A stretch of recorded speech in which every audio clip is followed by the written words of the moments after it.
Bonsoir à tous, nous sommes samedi 27 novembre et ce soir on parle nutrition. Nutrition, mais comment prendre du gras? En fait là-dessus c'est très simple, c'est que si tu sais comment prendre du gras, tu sais comment ne pas en prendre aussi. Donc finalement je préfère vous dire comment prendre du gras.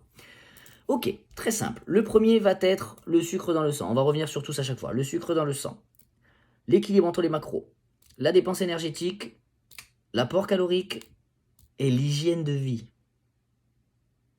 Si tu ne dors pas,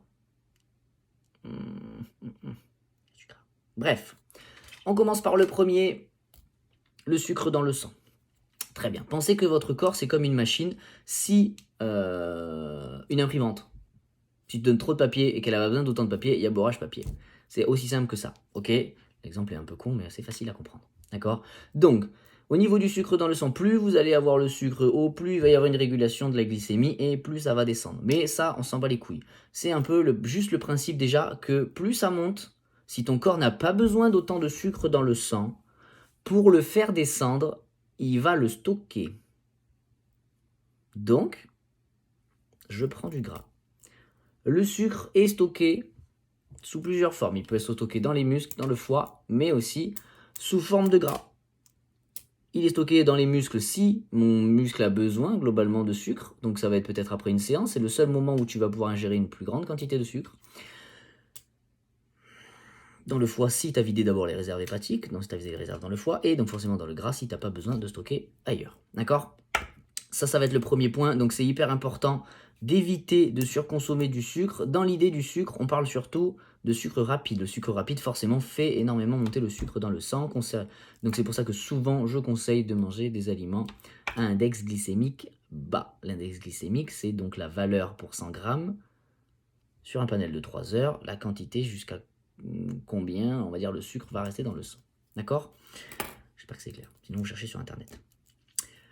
Ensuite, le deuxième, on va dire l'équilibre entre les macros, d'accord? C'est-à-dire que vous avez du sucre dans vos macros, vous avez du gras dans vos macros et vous avez des protéines dans vos macros. Une surconsommation de sucre, de gras ou de protéines peut favoriser la prise de gras. Tout est stocké, la plupart des choses en tout cas est formé sous forme de gras, d'accord? Est stocké, sous forme de gras. Donc le plus simple, c'est exactement ça. Si j'en ai trop à chaque fois, c'est le même principe, j'en ai trop, le corps va le stocker. Ok? Donc c'est pour ça que sur un plan alimentaire, c'est obligé d'avoir un équilibre sur vos repas, d'avoir un équilibre sur votre journée, d'avoir un équilibre sur votre semaine. Ça prend du temps, c'est du boulot, mais il va falloir le faire. Et sinon, toujours pareil, faites appel à un professionnel, c'est le plus simple, évidemment. Nous, on fait ça pour vous. Ensuite, vous avez le troisième, on a dit, la dépense énergétique. Je ne sais pas si j'ai pas mis l'apport avant, mais on va commencer par la dépense énergétique.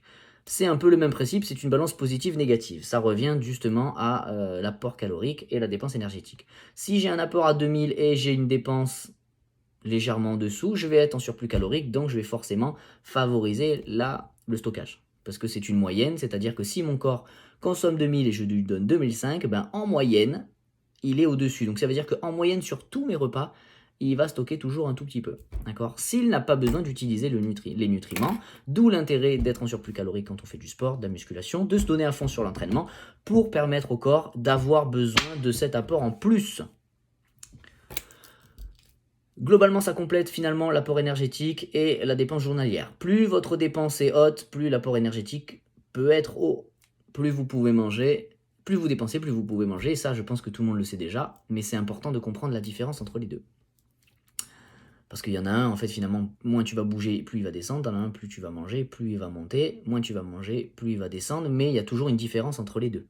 Tu peux manger moins et réduire ton sport, ce sera le même problème. Tu auras toujours la même différence. Augmenter ton sport, augmenter la bouffe, c'est toujours pareil, tu auras toujours le même problème. Et ensuite, la quatrième partie, on a dit la récupération. Pensez à votre sommeil, c'est le plus important. Hydratez-vous, buvez de l'eau, forcément c'est les conseils de base, hein. On va pas chercher midi à 14h. Si vraiment vous vous sentez fatigué ou des choses comme ça, consultez un professionnel, j'ai plein de bonnes personnes à vous conseiller. Et ensuite surtout, pareil, on essaie de se coucher pas le plus tard possible, on évite les écrans avant d'aller se coucher évidemment si on y arrive, et c'est déjà pas mal.